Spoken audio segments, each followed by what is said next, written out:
Tea media ప్రేక్షకులకు స్వాగతం, సుస్వాగతం. దినఫలాల కార్యక్రమంలో ఈరోజు డిసెంబర్ 20వ తారీఖు శుక్రవారం. ఈరోజు పంచమి తిథి ఉదయం 10:48 వరకు ఉంటుంది. తదనంతరం షష్ఠి. ఇక నక్షత్రంలోకి వచ్చేప్పటికీ మఖా నక్షత్రం తెల్లవారితే 21 అనగా 3:48 వరకు ఉంటుంది. తదనంతరం మనకి పుబ్బా నక్షత్రం రావటం అనేది జరుగుతుంది. ఈరోజు మఖ పంచమి శుక్రవారం కలిసి వచ్చాయి కనుక కేతు యొక్క శాంతికి కానీ ఆ తర్వాత మళ్ళీ సర్పశాంతికి ఎక్కువగా ప్రాధాన్యత సంతరించుకుంది. అలాగే మానసాదేవిని పూజించడం వల్ల కూడా ఈ సర్పతాలకు ఇబ్బందులు ఏమైనా ఉన్నా కూడా వాటి నుంచి కొంతవరకు ఉపశమనం పొందడానికి ఉంటుంది. ఇక ఇప్పుడు ద్వాదశ రాశుల యొక్క ఫలితాలు ముందుగా మేషరాశి ఫలితాల గురించి తెలుసుకుందాం. మేషరాశి వాళ్ళు ఈరోజు ఏ రకంగా జాగ్రత్త తీసుకోవాలి అంటే కనుక మనసు ఒకే దాని మీద కేంద్రీకృతం చేసుకుని వారి వారి యొక్క కార్యక్రమాల్లో మమేకమైనట్టయితే తప్పకుండా విజయం సాధించడం అనేది ఉంటుంది.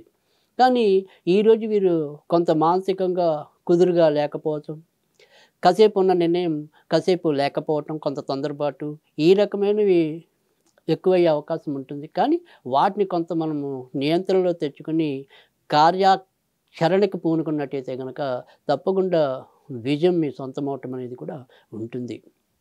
ఇక విద్యార్థులు అయితే కనుక కొద్దిగా ఎక్కువ శ్రమ పడాల్సి ఉంటుంది. వ్యాపారస్తులు అయితే కనుక వారికి చివరి నిమిషాలు అయినా సరే వారి యొక్క లక్ష్యాన్ని అందుకోగలుగుతారు, లేదా ఆ రోజుకి ఇబ్బంది లేకుండా ముందుకెళ్ళటం అనేది ఉంటుంది.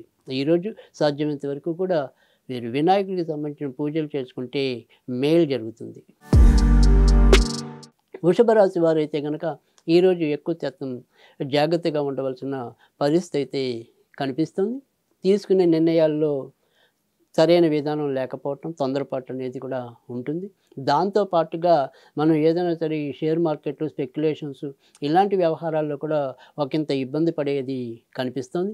కొత్తగా గర్భం దాల్చిన వాళ్ళు ఎవరైనా ఉంటే కనుక ఈరోజు కొద్దిగా ఎక్కువ జాగ్రత్తలు పాటించడం అనేది అవసరం. సంతానపరం విషయాల్లో కూడా ఈరోజు ఏమైనా సరే కొద్దిగా చిన్న చిన్న సమస్యలు ఉత్పన్నం కావచ్చు. వీరి వ్యక్తిగత ఆరోగ్య విషయంలో కూడా ఒకంత శ్రద్ధ అవసరం. ఇక మనకి రావాల్సిన లాభాలు కానీ మనకి కలగాల్సిన విజయాలు కానీ నోటి దాకా వచ్చి చివరి నిమిషంలో కొంతవరకు తప్పిపోయే పరిస్థితి ఎక్కువగా కనిపిస్తుంది. కనుక ఈరోజు మీరు దుర్గాదేవిని పూజించడం వల్ల మీకుండే సమస్యల నుంచి ముందుకు రావడానికి ఉంటుంది. మిథున రాశి వారికి అయితే కనుక ఈరోజు ఇంటి సమస్యలు ఎక్కువగా పెరిగేది కనిపిస్తుంది. అన్నీ కూడా దగ్గర వచ్చి ఏదో విధంగా వాయిదా పడేలాగా ఉంటుంది. ఇక తోడబుట్టిన వారితో కానీ బాగా ఆత్మీయ మిత్రులు, బంధువులతో ఏదైనా సరే కొంతవరకు పొరపక్షాలు రావడానికి కూడా ఆస్కారం ఎక్కువగా కనిపిస్తుంది. ఇక మీ తర్వాత పుట్టిన మగపిల్లలు ఎవరైనా ఉంటే కనుక వారి ఆరోగ్య విషయంలో, వారు ఏదైనా వాహనాలు నడిపే విషయంలో కొంతవరకు జాగ్రత్తలు పాటించడం అనేది అవసరం. మీడియేటర్గా ఉండి చేసే వాళ్ళకి ఈరోజు అంత అనుకూలత అనేది ఉండదు.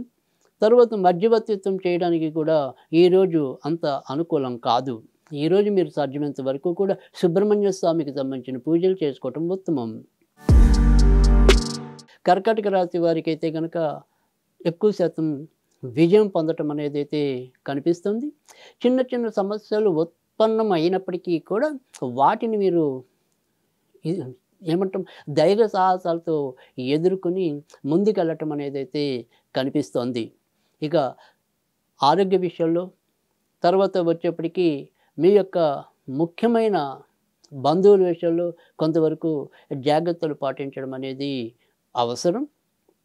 నాన్నగారు లేదా అటువైపు ఉండే బంధువుల ద్వారా ఏదైనా ఒక ఆసక్తి రేకెత్తించే సమాచారం అందుకోవచ్చు. ఈరోజు మీరు సాధ్యమైనంత వరకు కూడా వినాయకుడికి సంబంధించిన పూజలు చేసుకుంటే మంచి జరుగుతుంది. సింహరాశి వారికి అయితే కనుక ఆర్థిక వ్యవహారాల్లో ఈరోజు కొంతవరకు జాగ్రత్తగా ఉండవలసిన పరిస్థితి అయితే కనిపిస్తుంది.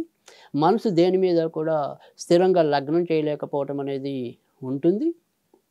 అలాగే మనకి ఏదైతే బయట నుంచి రావాల్సింది ఏదైతే ఉంటుందో అది వచ్చే విధానంలో కూడా కొంత ఇబ్బంది పడటం అనేది, భార్యాభర్తలు ఇతరుల మూలకంగా వాదించుకోవాల్సిన పరిస్థితులు ఈరోజు ఎక్కువగా ఉండటం అనేది అయితే ఉంటుంది. ఇక ఆర్థిక స్వావలంబన అనేది అంటే లేదా స్వాంతన అనేది చివరి నిమిషంలో అయినా సరే మీకు లభించడం అనేది అయితే కనిపిస్తుంది. ఇక ఈరోజు మీరు లక్ష్మీదేవికి సంబంధించిన పూజలు చేసుకుంటే మేలు జరుగుతుంది. కన్యా రాశి వారికి అయితే కనుక ఈరోజు ఎక్కువగా ధన వ్యయం అనేది కనిపిస్తుంది. అలాగే ఇప్పటికీ ఎవరైనా సరే విడాకుల కోసం లేదా మరి విడిపోవాలనే ఆలోచనలో ఉన్నవాళ్ళు, దానికి సంబంధించినవి ఏవైనా సరే ప్రయత్నాల్లో ఉన్నవాళ్ళు ఈరోజు వాటికి కొంతవరకు ముందుకు తీసుకెళ్లే పరిస్థితులు అయితే కనిపిస్తాయి. కొత్తగా పెళ్లి కావాలనుకున్న వాళ్ళకి మాత్రం సంబంధాలు దగ్గరదాకా వచ్చి త్రుటిలో తప్పిపోయే అవకాశాలు కూడా మెండుగానే కనిపిస్తున్నాయి. ఇక అవసరానికి మాత్రం ధనం ఏదో విధంగా ఏదో రూపేణా లభించడం అనేది కొంత ఊరటగా చెప్పవలసి ఉంటుంది. ఈరోజు ఎక్కువ శాతం మరి హస్తా నక్షత్రం వారికి కొంతవరకు విపత్కర పరిస్థితులు ఉంటాయి. మిగతా 2 నక్షత్రాల వారికి కూడా అంటే ఉత్తరా నక్షత్రం వారికి కానీ చిత్తా నక్షత్రం వారికి కానీ కొంతవరకు అనుకూలత అనేది ఎక్కువగా ఉంటుందని చెప్పవచ్చు. ఈరోజు సాధ్యమైనంత వరకు కూడా మీరు నరసింహస్వామికి సంబంధించిన పూజలు చేసుకుంటే మేలు జరుగుతుంది. తులారాశి వారికి అయితే కనుక ఈరోజు అధిక భాగం వారు చేసే కార్యక్రమాల్లో విజయ అవకాశాలు మెండుగానే కనిపిస్తున్నాయి. స్నేహితులు బంధువుల యొక్క సహాయ సహకారాలు బాగానే లభించడం అనేది కూడా ఉంటుంది. ఇక ఏదైనా మార్పుల కోసం అన్వేషించినట్టయితే కనుక ఆ మార్పుల్లో మాత్రం కొంతవరకు వాయిదా పడే విధానం ఉంటుంది. అంటే మనం ఏదైనా సరే ఒక ఇంటికి వేరే ఇంటికి వేరే ప్రదేశానికి మారాలనుకోవటం, లేదా మన యొక్క వృత్తి ఉద్యోగాల్లో మార్పులు అన్వేషించడం, ఇలాంటివి ఏవైనా ఉంటే కనుక ఆ మార్పులు కొంతవరకు వాయిదా పడే విధానం అయితే కనిపిస్తుంది. ఇక ఇతరత్ర మాత్రం అన్ని విధాల ప్రోత్సాహకరమైన వాతావరణం అయితే కనుక తులారాశి వారికి ఈరోజు మెండుగానే ఉంటుంది. ఈరోజు మీరు ఎక్కువగా వెంకటేశ్వర స్వామిని పూజిస్తే మరింత మంచి ఫలితాలు వస్తాయి. వృశ్చిక రాశి వారికి అయితే కనుక ఈరోజు వృత్తి ఉద్యోగాల్లో ఆకస్మిక సమస్యలు ఉత్పన్నమయ్యే పరిస్థితి అయితే కనిపిస్తుంది. సాధ్యమైనంత వరకు కూడా కొంత సంయమనంతో వెళ్ళటం అనేది చెప్పదగిన సూచన. కొత్తగా ఉద్యోగం రావాలి, దానికి సంబంధించిన ప్రయత్నాల్లో ఉన్న వాళ్ళకైతే మాత్రం ఈరోజు అనుకూలత స్థితి ఉంది. కొద్దిగా దూరపు ప్రదేశాల్లో ఆ రకంగా జయం పొందడానికి కూడా ఆస్కారం ఎక్కువగానే కనిపిస్తుంది. కొత్తగా పెళ్ళి కావాలి అనుకునే వాళ్ళకి ఇటు జ్యేష్ఠ నక్షత్రం వాళ్ళకైతే కనుక ఎక్కువగా అనుకూలత అనేది ఉంటుంది. ఈరోజు సాధ్యమైనంత వరకు కూడా మీరు గణపతికి సంబంధించిన పూజలు చేసుకుంటే మేలు జరుగుతుంది. ధనుర్రాశి వారికి అయితే కనుక ఈరోజు అదృష్టం దగ్గరదాకా వచ్చి కొద్దిలో మళ్ళీ వెనక్కి తిరిగే అవకాశం లేకపోలేదు. అలాగే మీరు ఎన్ని కష్టపడినా అంటే మనం ఏదైనా సరే మన వరకు మనం ఏదైనా సరే ఆ క్రియని నిజాయితీతో నిర్వహించినప్పటికీ కూడా దానికి ఆశించినంత స్థాయిలో ఫలితం రాలేకపోవటం అనేది కూడా జరుగుతుంది. నాన్నగారు లేదా అటువైపు ఉండే బంధువుల పరంగా ఏమైనా సరే కొద్దిగా అసౌకర్యతం లేదా వాళ్ళకి ఎక్కువ అనారోగ్యం కలగటం అనేది కూడా ఈరోజు సంప్రాప్తించవచ్చు.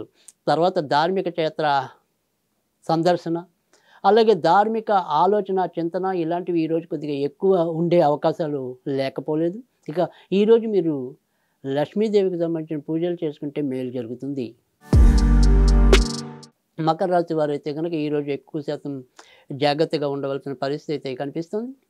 మనకి ఏ నిర్ణయాలు తీసుకోవడం వలన కూడా కొంతవరకు అగమ్య గోచరంగా ఉండటం అనేది, ఒక పట్టాన మనం ఒక నిశ్చిత అభిప్రాయానికి రాలేకపోవటం అనేది కూడా ఎక్కువగానే కనిపిస్తుంది. ఇక ఏదైనా సరే మనం ఉల్లాస యాత్రలు, ఇతర యాత్రలు ఏదైనా సరే చేస్తున్నప్పుడు ఆ యొక్క ప్రదేశాల్లో చిన్న చిన్న ప్రమాదాలు లోనయ్యే పరిస్థితి కనిపిస్తుంది. కనుక ఆరోగ్య విషయంలో కొంతవరకు శ్రద్ధ అనేది ముఖ్యంగా చెప్పవలసి ఉంటుంది. భార్యాభర్తల మధ్య కూడా స్వల్ప విభేదాలకి దారితీసే పరిస్థితులు తాండవిస్తాయి. ఇక ఈరోజు సాధ్యమైనంత వరకు కూడా మీరు నరసింహస్వామికి సంబంధించిన పూజలు చేసుకోవటం అనేది ఉత్తమం. కుంభరాశి వారికి అయితే కనుక ఈరోజు మిశ్రమ ఫలితాలు ఎక్కువగా కనిపిస్తుంది. పార్ట్నర్షిప్ వ్యవహారాల్లో ఉన్న వాళ్ళకి కొద్దిగా చికాకులు ఏవో రూపేణా పెరగటం అనేది, లాభాలు అనేది మనకి సరిగ్గా లేకపోవటం అనేది, నిలకడగా రాకపోవటం అనేది ఎక్కువగా కనిపిస్తుంది. కొత్తగా పెళ్లి కావాలి అనుకునే వాళ్ళకైతే కనుక ఈరోజు మరి ఎక్కువగా ధనిష్ట నక్షత్రం వారికి, పూర్వభద్ర నక్షత్రం వారికి అనుకూలత ఎక్కువగా ఉందని చెప్పవచ్చు. ఇక ఇతరత్ర చెప్పుకోదగిన సమస్యలైతే ఉండవు. ఈరోజు సాధ్యమైనంత వరకు కూడా మీరు నరసింహస్వామికి సంబంధించిన పూజలు చేసుకోవటం అనేది ఉత్తమం. మీన రాశి వారికైతే గనక ఈరోజు మంచి చెడు సమానంగానే కనిపిస్తుంది. మంచి అనేది చేసే వృత్తి ఉద్యోగాల్లో గౌరవ మర్యాదలు పెరగటం అనేది, తర్వాత ధార్మిక కార్యక్రమాల్లో చురుగ్గా పాల్గొనటం అనేది, తర్వాత మనకి ఎవరైతే ఇంతవరకు కొంత శత్రుత్వం అనిపిస్తుందో వాళ్ళ ద్వారా కూడా కొంతవరకు గుర్తింపు గౌరవాలు పొందటం అనేది ఈరోజు మంచి వాటిల్లో అది. ఇక చెడ్డ విషయాల్లోకి వచ్చేప్పటికి అంటే లేదా వ్యతిరేక విషయాల్లోకి వచ్చేప్పటికి మనకి భార్యాభర్తల మధ్య ఈ వైరుధ్యం కొంత పెరగటం అనేది. తర్వాత రెండోది ఏంటంటే అంటే మనం ఊహించినట్టుగా ఏమన్నా సరే ఊహించని విధంగా ఆరోగ్య సమస్యలు ఎదుర్కోవటం అనేది కూడా కనిపిస్తుంది. ఇక ఏదైనప్పటికీ కూడా ఈ నరఘోష ఇలాంటివి కూడా ఈరోజు కొద్దిగా ఎక్కువ తగిలే ప్రమాదం అయితే కనిపిస్తుంది. కనుక ఈరోజు సాధ్యమైనంత వరకు కూడా మీరు వినాయకుడికి సంబంధించిన పూజలు చేసుకోవటం అనేది ఉత్తమం.